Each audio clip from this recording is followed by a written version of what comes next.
February 25, 1957, Fox Chase, Northeast Philadelphia. A young man checks a rabbit trap in a weedy lot off Susquehanna Road, and he sees a cardboard box. He pulls the flaps back and finds a little boy, naked, wrapped in a faded plaid blanket, brutally beaten, cleaned up, hair freshly cut. No one claims him. No missing child report matches him. He becomes, in police files and in a city's conscience, the boy in the box.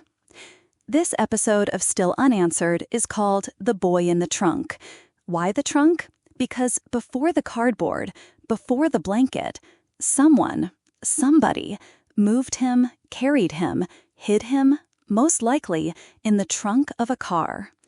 And that practical, ugly fact opens a window onto a pattern. Hidden children, hidden bodies, lives and deaths treated like cargo.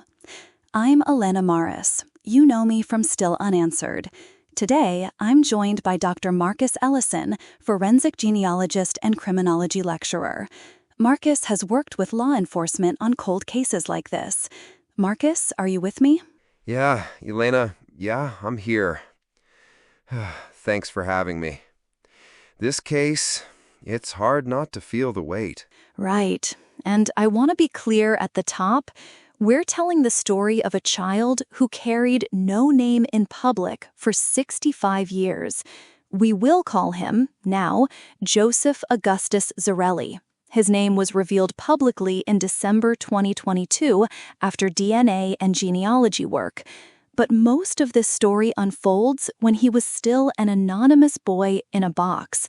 So we slow down, we go to the scene, and we keep the focus on dignity, who he was, how he was found, and why we still don't know who killed him.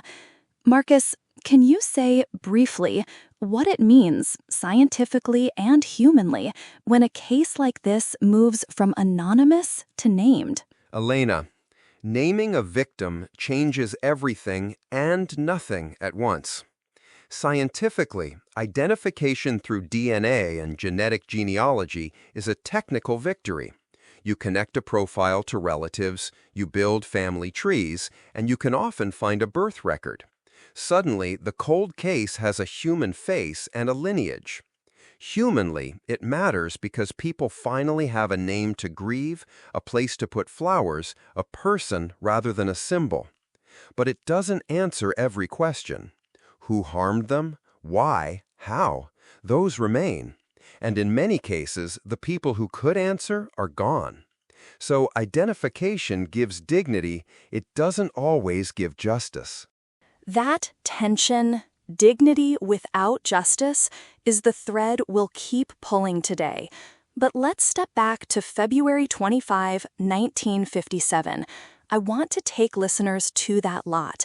Picture the air, winter damp, the smell of trash, milk cartons, old tires. There's a JCPenney baby bassinet box in the weeds. It strikes me every time. Someone used a box meant to carry a baby stings to carry a child's body. That inversion, it's brutal. Marcus, you've studied patterns of how perpetrators conceal bodies. Why are trunks and boxes so commonly chosen? Functionally, containers, trunks, boxes work. They contain, they hide, they make transport easier. If you're trying to move a body without drawing attention, a trunk is an obvious place. It's out of sight, it masks shape, it delays discovery of odor if it's done quickly. But there's also a psychological component. Putting a human being into a container is an act of dehumanization. It literally converts a life into an object. For child victims, that conversion is especially grotesque. Someone has to overcome a deep moral barrier to place a child in a box or trunk. Yes. And in Joseph's case, investigators at the time noticed the contradictory care and cruelty. He'd been bathed, his hair cut, he'd been wrapped in a blanket. Someone tried to clean him up, then boxed him and dumped him. That contradiction haunts me. There are also a handful of witness reports about a car and a trunk near the lot a few days before the discovery. We'll get to that in a minute, but first, the discovery and the early investigation. Go ahead. Okay. The young man who found Joseph. Some reports say he was a college student. Others call him a young farmer or hunter, had set rabbit traps and returned to check them. He saw the box, opened it, and found the boy. He didn't call the police right away, reportedly because he feared his illegal traps would be discovered. That delay, however small, has become part of the case's lore. People ask, what if he'd reported it immediately? Could forensic evidence or witness memory have been stronger? The boy's body showed signs of long-term neglect. He weighed about 30 pounds, very underweight for a 4-year-old. There were multiple bruises and scars. Some injuries appeared older. Time of death was estimated at 2 to 3 days earlier. Marcus, when detectives arrived in 1957, what tools and limitations did they face? In 1957, police did the basics: physical examination by coroners, fingerprinting, dental inspection. They tried to trace the box back to J.C. Penney. They tried to trace the plaid blanket, and they circulated his image everywhere. But the big limitation was databases. There was no national DNA database, no large-scale fingerprint system that could handle every state quickly, and no digital record keeping. They relied on flyers, newspapers, teletypes across 48 states. They printed something like 400,000 flyers and distributed them, street corners, store windows, even with gas bills. The case got national attention, but without the needle-in-a-haystack tools we use today, matching an unidentified child to a missing person report was painfully slow and often impossible. Yes, 400,000 flyers. I always picture those flyers tacked to telephone poles, like a city's plea. Detectives even retouched photos and later made a clay reconstruction to help people recognize him. But tips came in and nothing stuck. Hundreds of leads were chased, comparisons to missing boys in New York, New Jersey, even a soldier who thought the boy might be his son. A Lancaster mother thought she recognized him. All were ruled out. But one detail from early on that I want to flag for this episode's title: a man later reported seeing a woman and a boy by the trunk of a car near that lot a few days beforehand. He called out. The woman shook her head. He didn't see the woman's face clearly. Police couldn't tie that sighting concretely to the crime, but the image of a trunk of a car carries a lot of weight. Marcus, from an investigative point of view, how significant is a fleeting witness like that? Single, uncorroborated witness reports are tricky. On the one hand, a car trunk by a roadside lot is exactly the kind of mundane detail that fits a disposal scenario. On the other hand, memory is fallible. The man didn't report until later. Some time had passed. Details can blur. Investigators treat these as leads to be corroborated. Did anyone else see that car? Were there plates, a make or model, or a distinctive feature? In many old cases, witnesses misremember age or timing. A boy estimated at 12 could have been 4 to someone glancing by. Still, when you combine that kind of sighting with the logistics of getting a box and blanket to a remote lot, it becomes plausible that a vehicle, likely a trunk, was used. So it's important but not decisive on its own. Right. Plausible, not decisive. And I want to dwell for a second on social context. This is 1957. Schools, hospitals, churches, neighbors were the community safety net, but they were imperfect. A child could be kept off the books in a basement or a foster situation and slide out of official sight. One enduring theory that came up in later decades was that Joseph might have been an unregistered child, taken in informally and hidden because of shame or illegitimacy. That theory took a darker turn with an extraordinary, later claim we'll get to. The woman known as M, who said her mother bought a boy in the mid-1950s and abused him in a suburban basement. Marcus, how do investigators weigh late-life confessions or family allegations like M's? They weigh them carefully, Elena, and with healthy skepticism. A confession or a story can contain truths but also distortions. Memory decays, people reinterpret events through decades of grief and rumor.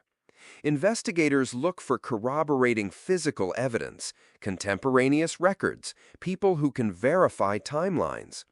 With M's story, parts aligned with the known facts: the abuse, the secret child, the cleaning and grooming before death. But crucial links were missing: records, living witnesses with direct knowledge, physical evidence tying that family to the box or blanket. So you get a narrative that fits emotionally and circumstantially, but it doesn't satisfy legal standards. What the police can do is probe further, see if genealogical links or other forensic clues sync up. That gets us, slowly, to the DNA era. The first exhumation happened in 1998 to pull DNA from Joseph's remains.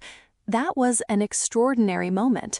They opened his grave, took samples, reburying him at Ivy Hill Cemetery with the headstone reading, "America's Unknown Child." But technologies in the late 1990s weren't what they are now. Marcus, can you walk listeners through how genetic genealogy changed the game, especially for victims like Joseph, and for cases where bodies were hidden in trunks and boxes? Sure. Traditional forensic DNA looks for matches in criminal databases like CODIS. If no relative or offender is in those databases, you hit a wall. Genetic genealogy, what many call forensic genealogy, uses DNA markers that consumers have used for ancestry testing. Investigators take a degraded or low-quality sample, generate an SNP profile, upload it to genealogy databases where people have opted in or where law enforcement has limited access, and look for distant relatives, second, third, fourth cousins. From there, genealogists build family trees backward and then forward to narrow down likely identities. For victims, that can identify parents and siblings. For perpetrators, it can lead you to likely suspects. The challenge is quality of DNA, privacy concerns, and building accurate trees. It's painstaking. For Joseph, high-quality testing in the late 2010s produced profiles that linked to relatives, and investigators ultimately identified his birth parents and his name. December 2022, after 65 years, they announced his name, Joseph Augustus Zarelli. He was born January 13, 1953, and died at age 4. The public reaction was a mix of relief and then a new kind of grief. At last, a name, but still no arrests, no clear answers about who killed him. Marcus, what do you remember about the reaction in the genealogy and law enforcement communities? There was cautious celebration. Genealogists were proud.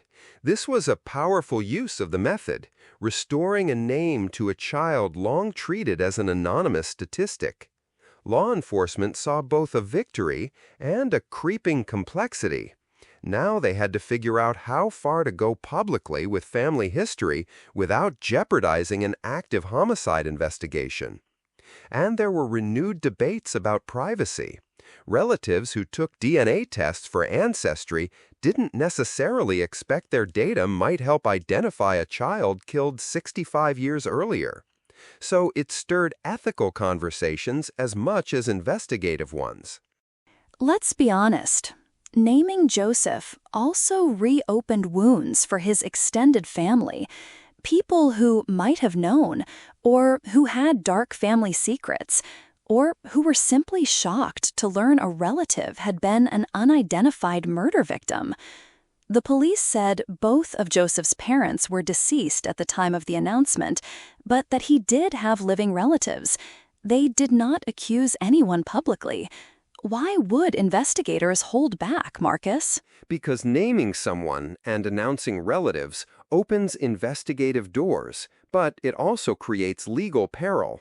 If they went public, saying, for example, that the parents were suspects without probable cause, they'd risk destroying the case or exposing living relatives to reputational harm. Also, in many of these decades-old cases, witnesses are dead or memories have faded. Police need corroborating physical evidence or solid forensic linkage to build probable cause for arrest.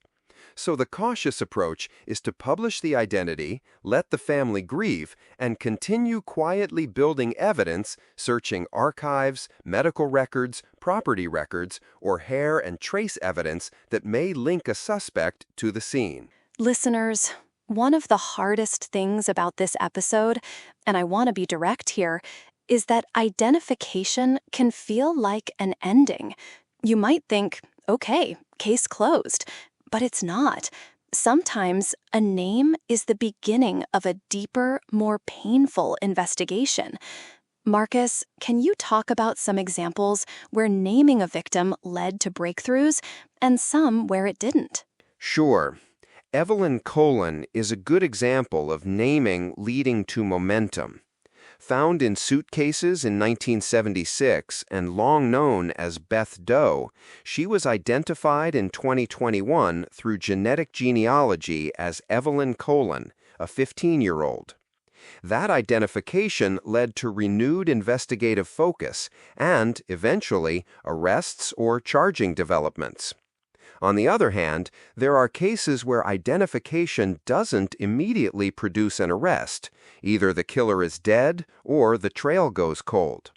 The Janice Marie Young case is an example where identification in 2015 gave family closure but didn't automatically solve the crime.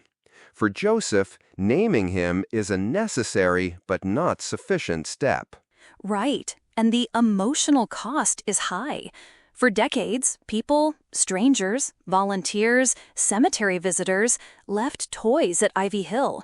Some investigators and volunteers held annual commemorations. And when he was reburied with the new headstone, a detective reportedly said he hoped to live long enough to see the name finally engraved. That's the kind of dedication that threads through cold case work. But again, the killing remains unsolved. Let's talk theories. Over the decades, there were multiple theories. Foster home abuse, an immigrant or refugee origin, the M story about a mother buying a child. I want to take those in turn. Marcus, start with the foster home theory. What about it made investigators spend time looking? The foster home theory is attractive because it accounts for the neglect, the scars, and the fact that no one reported him missing. A child living in an informal or poorly managed foster situation could be kept off school rolls, kept out of pediatric care, or even moved between households. Investigators checked a nearby foster home and probed the caregivers, which is standard, but they didn't find conclusive evidence tying that home to Joseph. The important thing to remember is that institutional or informal caregiving in the 1950s was less regulated, so a child could be invisible in official records. That invisibility complicates determining where the child lived and who had access to him in the weeks and months before his death. And then there's the Hungarian refugee angle. Several investigators speculated that he might have been a European immigrant child because of post-war migration. That line of inquiry turned up little, a reminder that sometimes you chase geographic or ethnic leads and come up empty. Which brings us, inevitably, to M's account. I want to be careful here because parts of M's story are disturbing and unverified. For listeners, M, later in life, said her mother had procured a boy around 1954 and that the child lived in a basement, abused. She said her mother killed him and disposed of the body. Marcus, when I read that, I get chills. It fits the pattern of abuse leading to disposal in secrecy. But what do investigators need, beyond a story, to take action? They need corroboration, documents, physical evidence, surviving witnesses who can verify timelines, something beyond a single recollection. Corroboration might come from old hospital records, birth certificates, school rosters, or neighbors' recollections preserved in files. In M's case, many potential corroborators were dead or unreachable. That's the tragedy of these older cases. Evidence disappears, and the people who might have remembered pass away. That's why DNA and genealogy are so revolutionary. The biological record can outlast unreliable memories. But DNA by itself may identify a family. It doesn't always say who swung the fatal blow. Listeners, that's important and painful. DNA can point to a family, but not the specific act.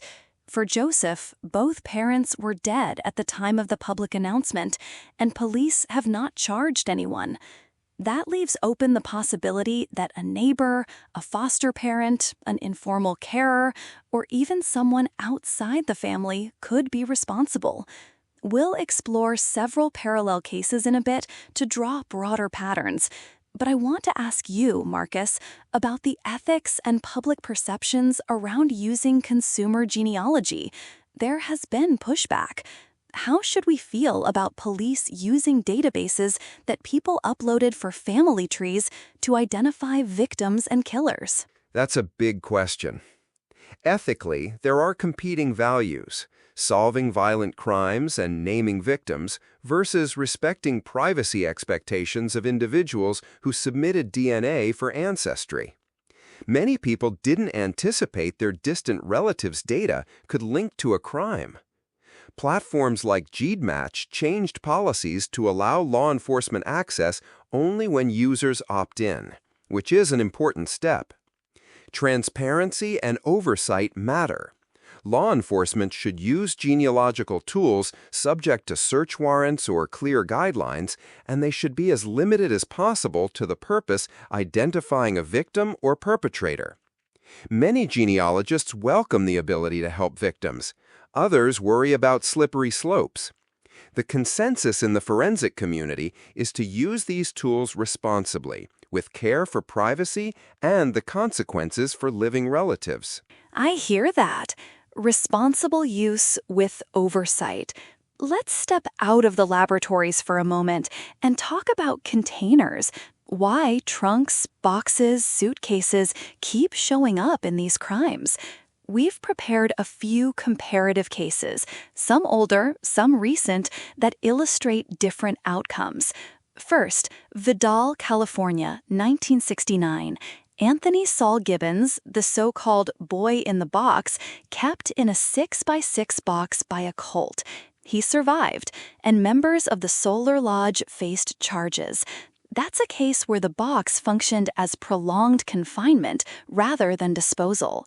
Then we have Evelyn Colin, found in 3 suitcases in 1976, known for decades as Beth Doe until her 2021 identification. She was dismembered, and naming her renewed the investigation.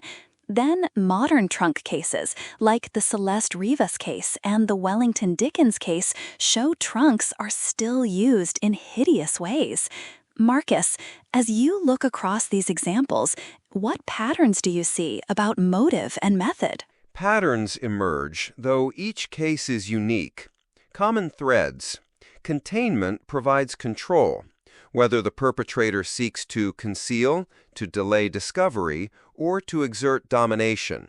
In familial filicide, trunks or basements are sometimes used to hide victims from authorities or as an emotional distancing device. In cases involving multiple victims, trunks can be temporary storage while perpetrators figure out next steps. Another pattern is that containers often reflect opportunity. A perpetrator who has access to a car with a trunk or access to a cellar or attic will use what's convenient. From an investigatory standpoint, containers can also leave clues. Fibers, dirt from a particular road, the kind of rope or tape used, paint chips from a trunk latch, these are small details that can connect a body to a place or vehicle. That detailed, tiny trace evidence feels like the last anchor we have when decades have passed. I want to bring up something else: the symbolic violence of containerizing a child. We've touched on it, but the act to me says something about a worldview. The child is not seen as a person to be mourned, but as something to be hidden. That makes these cases about more than one act of violence. They're about a community failing. Marcus, you've worked with families who discovered relatives through genealogy after decades. What have you seen about how families respond when an unknown child suddenly appears to be one of their own? Responses vary wildly. Some families feel immediate grief and relief. They finally have a name to mourn. Some are angry at relatives who kept secrets or at institutions that failed. Others feel fear. They worry about criminal implication. If a relative's name comes up, does that mean someone in the family committed murder? That fear can fracture families. There's also curiosity. People who never knew certain branches of their tree suddenly begin to research. For investigative teams, approaching living relatives requires compassion. You're delivering life-shattering news, or you're asking people to accept uncomfortable truths. Maintaining sensitivity and discretion is critical. Listeners, this is why Still Unanswered is careful. We foreground victims, and we avoid sensationalizing families. Naming Joseph mattered because he deserved a name, but naming also risks exposing private pain. Now, let's walk through Act 2 of our episode, the frenzy after discovery in 1957. Newspapers, police, the public all reacted. I want to read, slowly, a detail that always strikes me. The police printed brief, retouched photos and handed out flyers on street corners, 400,000 of them. Imagine a city plastered with that boy's face. Marcus, in terms of public response, did that help or hinder investigations? Mass publicity has pros and cons. Pros: it generates leads, jogs memories, encourages people with knowledge to come forward. It also keeps pressure on police to follow up. Cons: it invites misinformation, false leads, attention-seeking confessions, and sometimes a public narrative that pushes investigators toward premature theories. In the boy in the box case, the publicity ensured the boy stayed in the public imagination, which helped later generations revisit the files. But it also created myths and red herrings investigators had to ignore. Public pressure can be both an accelerant and a distraction. And the myths are powerful. Over the years, the boy in the box entered urban legend territory.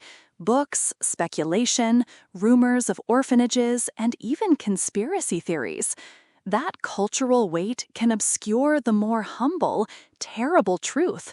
A neglected child died and was hidden. Let's pivot to some very human moments. The annual graveside services, the toys left at Ivy Hill Cemetery.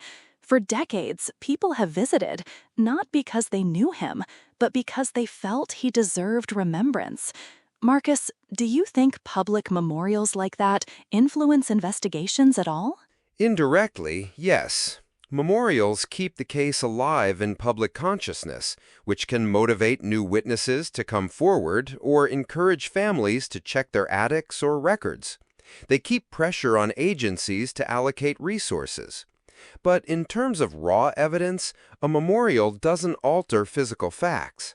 Where it helps is in sustaining a community of vigilance that's crucial to cold case work. Good point. Okay, let's move into a section I'm calling the now what problem. Joseph has a name. The family, Some of them are alive. The killer isn't publicly charged. What do detectives do next? Marcus. They triangulate. They reopen old interviews, re-examine physical evidence with modern methods, trace analysis, isotope analysis if possible, recheck hospital and school archives, property records, and tax documents. They may issue targeted requests for information to genealogists or have specialized canvasses to find people who recall a child in a particular neighborhood in the 1950s. They also take fresh DNA swabs from living relatives to refine genetic trees, hoping to identify someone who had opportunity or motive. It's methodical, and it can take years. And sometimes, sadly, time is an enemy. Witnesses die, memories erode, physical evidence degrades. That's why preservation and cold case units are so important. I want to intersperse a shorter, emotional moment here. Marcus, can you imagine being the detective who dug up that boy in 1998? Or who stood at his graveside when his name was finally revealed? What's that like? It's heavy. Detectives develop a bond with long, cold cases. They carry them. There's pride, frustration, and sorrow. For the team that worked Joseph's case, getting the name was relief mixed with new grief. You didn't solve the murder, but you restored a person. That's meaningful. Now, I promised we'd examine other cases for context. Let's do that briefly. One deep dive and two shorter examples. First, the Vidal, California Solar Lodge case, Anthony Saul Gibbons, in 1969. The child was kept in a small box for over a month, chained to a padlock, allegedly as part of cult discipline. The outcome there was complicated. Some charged, some acquitted, sentencing that many considered light. Listeners, this case shows boxes used for control. Marcus, what do you take from it? It shows the function of a container as direct control, preventing movement, enforcing power. In that case, the box was a barricade between the child and the world. It's different than disposal, but it speaks to the same underlying dynamic, reducing a child to an object manageable by an adult's ideology. The second case, Evelyn Colon, found in suitcases in 1976, unidentified for 44 years, and then named Evelyn in 2021. That case had dismemberment, a missing pregnant teen, and an eventual identification through DNA. The naming prompted arrests and a renewed appetite to find justice. Andrew, forgive me, Marcus, does that tell us anything about what naming a victim can do for prosecutions? Yes, identification can lead to fresh witness interviews, people who may recognize a name or recall seeing a person. It can also direct investigators to school records, job records, or relationships that lead to suspects. In Evelyn's case, once she had a name, police could link her movements and relationships, narrowing possible perpetrators. So naming can open lines of inquiry that were closed when the victim was anonymous. The third and quicker, contemporary echo, cases where trunks are used in 2024 and 2025. The Wellington Dickens case with 4 children found in a trunk, the Celeste Rivas case, where a teenager's body was found in a trunk associated with a public figure's car, and Deborah Atrops, whose 1988 body found in a trunk led to a 2025 conviction. These show trunks are neither antique nor new. They're a reoccurring utility in crimes. Marcus, does the persistence of trunk use suggest anything about how society or individuals respond to violence? It suggests 2 things. One, that the mechanics of concealment remain remarkably simple. If you have a vehicle with a trunk, you can move and hide. So, unless we change opportunity, the method persists. Two, trunks are expressions of power and secrecy. They reflect domestic spaces entering criminality. From an investigative view, modern cases have more digital trails, license plates, GPS, toll records, so trunks are less of a perfect hiding place than they were. But the symbolism remains. Listeners, I want to pause for a moment of reflection. If you have a name now, does that mean the story is over? No. If you learned a name in your life that belonged to a child, maybe it changed how you think about the headlines you scroll past.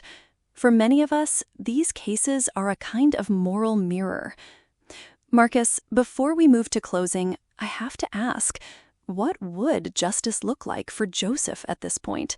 If the perpetrator is dead or unlocatable, what should the justice system do?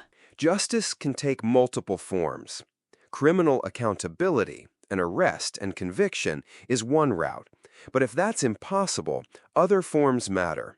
A thorough public accounting of what is known, community recognition, memorialization, and, where appropriate, civil findings or records that place responsibility on institutions if they failed. For the family, truth and acknowledgement can be a form of justice. And for society, learning lessons, improving child welfare oversight, improving interagency communication can be part of a systemic justice. Well said. Listeners, let me read a small excerpt from a 2022 police statement when Joseph's name was released. Quote, "We hope that by providing his name, we can provide dignity and return him to his family." End quote. That's the official hope. But as Marcus reminds us, naming is a first step, not an end. Okay, rapid fire segment. Myths we want to correct in 2-minute bites. Ready? Ready. Myth 1. He was a foreign child or refugee. Reality.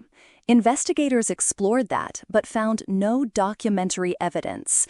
The eventual identification as Joseph Zarelli located him in a local family context, not a refugee scenario. Myth 2. Genetic genealogy violates privacy across the board. Reality. Many databases require opt-in for law enforcement matches now, and policies are evolving. The ethical debate is real, but there's a pathway for responsible use. Myth 3. The case was ignored. Reality. It was intensely public in 1957 and remained on lists of unresolved homicides. Some resources were limited, but many people never stopped asking questions. Marcus, anything to add? Just that myths are often shorthand for discomfort. These cases make people uneasy, and myths fill the gap. The technical point is that the balance between solving crimes and respecting privacy is negotiable, but it must be deliberate. Okay, last segment before we close. What can listeners do? Not a call to tattle or speculation, no. A few concrete things. If you have old family records, photos, or letters from the 1950s in Philadelphia, and you think they might contain clues about an unknown child, dates, hospital visits, travel, contact the cold case unit. If you took an at-home DNA test and want to help law enforcement with historical identifications, check the platform's opt-in policies and consider what you're comfortable with. And finally, support organizations that help cold cases and unidentified victims. Marcus, anything else practical? Be compassionate. If a family member learns they are connected to an unidentified victim, approach them with care. And for people interested in genealogy, learn about ethics and informed consent before sharing other people's data. Thank you. We're almost at the end. I want to bring us back to that image at the top. A cardboard bassinet box in a field. A faded plaid blanket. Someone trimmed his hair. Someone tried to clean him. Someone then walked away, or drove away, perhaps in a car with a trunk, and left him there. For decades, people left flowers at a grave that read, "America's Unknown Child." In 2022, that headstone will be updated with the name Joseph Augustus Zarelli. That name changes how we imagine him. A child's laugh that might once have filled a room. A birthday on January 13th, 1953. But it doesn't hand us a final answer about responsibility. That remains, painfully, still unanswered. Elena, before you sign off, can I say something short to families out there who might be listening and wondering if their ancestor could be connected? Of course. Marcus. If you have a family story, an unexplained absence, a child who wasn't registered, document what you know. Take photos of old documents. Get permissions to share them with investigators. And be patient. The process takes time, but the science improves every year. And this is important. Talk to each other. Secrets kept in basements for generations rarely stay secrets forever. Powerful. And finally, if you have strong emotions about this story, anger, sorrow, let them be. Naming Joseph is a bittersweet moment. We can mourn, and we can demand better systems to protect children. Thank you, Marcus, for joining me and for grounding the science while keeping this centered on people. Thank you, Elena. Thank you for handling it with care. Listeners, this is still unanswered. The episode was called The Boy in the Trunk. If you want to learn more, we've included source references in the show notes, reporting from the Philadelphia Inquirer, CBS Philadelphia, Spectrum/NY1, and other investigative pieces that trace Joseph's long path from anonymity to name. If you have information about Joseph Augustus Zarelli, contact Philadelphia's Cold Case Unit. But please, do this thoughtfully. Don't spread unverified rumors or accusations. If you're moved to help, consider donating time or money to organizations that assist cold case families and unidentified remains programs. One last thing. We'll be holding a short recorded moment at Ivy Hill Cemetery in our next episode to mark the new headstone. It won't solve the murder, but it will be a way to say plainly, you mattered. Thank you for listening. Thank you.